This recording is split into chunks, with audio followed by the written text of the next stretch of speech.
anesthesiologist, I've had the opportunity to practice medicine all over the world in very diverse circumstances. But if there's one thing I've learned throughout my travels in the past 2 decades, is that surgical patients suffer. And this is due to many reasons, primarily a well-documented lack of access to pain medications, but also I think an over-reliance on general anesthesia without really focusing on how to control pain in the perioperative period. I find that most places I go, countries are decades behind where we are in the United States, and this primarily has to do with lack of access to education and technology. So in 2015, Dr. Nate Richards and myself formed the Alliance for International Medicine. Nate's a laparoscopic surgeon, and our intent is to provide surgical and anesthesia services, equipment, and training in resource-restricted countries along the World Health Organization's guidelines to expand surgery and anesthesia services by 2030. In anesthesia, we've seen an explosion just in the last decade over regional anesthesia and how it's provided. With ultrasound, we can now see the needle, see where we're injecting, and control pain in virtually any part of the body. This patient right here on this video, I'm doing an abdominal block. He had his bladder, kidney, and lower bowel removed, had no pain for 5 days.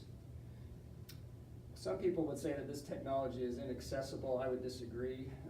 This was the ultrasound we donated during our project in Peru. All these are less than $4,000, and the butterfly at the end just came out in January 2019, costing $2,000 and plugs into any iOS device.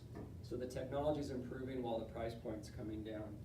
So we decided to try to introduce ultrasound-guided regional anesthesia in a resource-restricted country, which has not been done before to our knowledge. So in 2016, we visited Piura, Peru, in northern part of Peru. Through contacts there, met with the governor, the minister of health, and heads of the hospital. We visited the hospital and most importantly talked to our physician colleagues to see what their thoughts were about implementing this. In 2018, we returned and gave didactic lectures and workshops, and then worked with our colleagues in the OR, initially demonstrating ultrasound-guided regional anesthesia by myself, but ultimately watching them do it under supervision.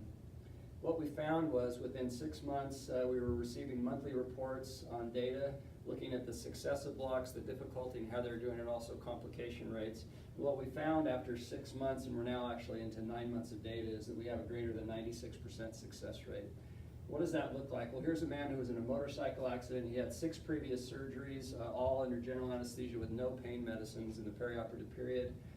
After my colleagues successfully blocked him, there he is under regional anesthesia with no pain. He had no pain for 3 days. So the goals of our organization is to relieve suffering in patients, surgical patients, which we've shown we can do. But we also know that we can lower hospital stays, that we can return patients to work sooner, and that we can lower hospital costs and cost to the patients. Many of these patients have to raise their own money before they can receive surgery. We're also setting up palliative care services, which I've done in my own hospital in the United States. Right now, the Alliance for International Medicine, because of our success, we've been approached by the University of Utah Center for Global Surgery, and we've now partnered with them. And we now have a president, a treasurer, and a board of advisors. We've also developed some really impressive relationships with industry, with Stryker, GE, Philips, and Medtronics, totaling almost $5 million in donations of laparoscopic towers and ultrasound machines, and also with XPO Logistics, who will ship our equipment anywhere in the world for free. Because of our success in Peru, we're now expanding into Africa. I lectured in Ghana last year, and we're going back in May, and we'll be at 4 different sites introducing ultrasound-guided regional anesthesia in different regions in Ghana. What we need as an organization is funding. We have our equipment funded, but we'd like to train bioengineers. We'd like to set up fellowships for surgeons and anesthesiologists in other countries to come to the United States, learn these techniques, and develop centers of excellence.